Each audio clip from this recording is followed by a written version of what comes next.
হিংসার 4টা ক্ষতি আপনাদের সামনে বর্ণনা করব, মনে রাখবেন।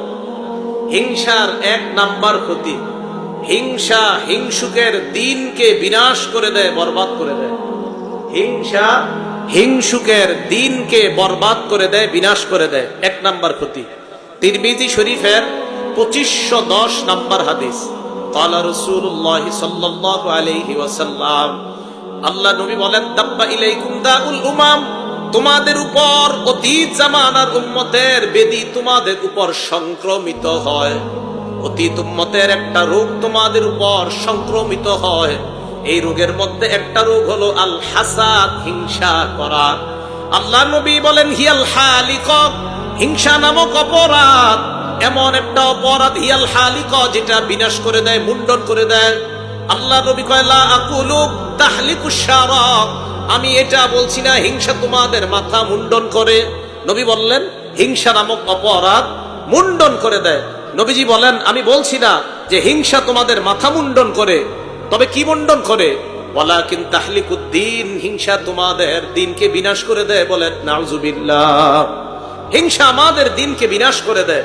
আল্লাহ পাক রব্বুল আলামিন হিংসা নামক অপরাধ থেকে আমরা সবাই যেন বেঁচে থাকতে পারি, আল্লাহ তৌফিক দান করেন। ফ্যানের আওয়াজ হইতেছে, যেটা ওইটা বন্ধ করে দেন, তাহলেই তো হয়। তো রাসূল করিম সাল্লাল্লাহু আলাইহি সাল্লামের হাদিস থেকে আমরা জানলাম হিংসা দিনকে বরবাদ করে দেয়। এটা হলো 1 নাম্বার ক্ষতি।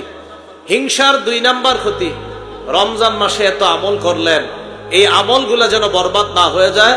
মন দিয়ে শুনি আমরা। হিংসার 2 নাম্বার ক্ষতি, হিংসা নেক আমলকে বরবাদ করে দেয়।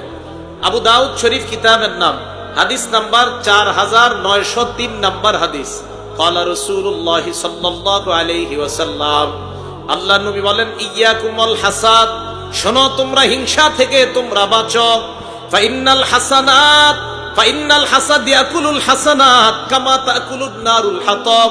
আল্লাহ নবী বলেন, আগুন যেমন কাঠকে জ্বালিয়ে পুড়িয়ে শেষ করে দেয়, হিংসা মানুষের নেক আমলগুলাকে বরবাদ করে দেয়। বলেন নাউজুবিল্লাহ।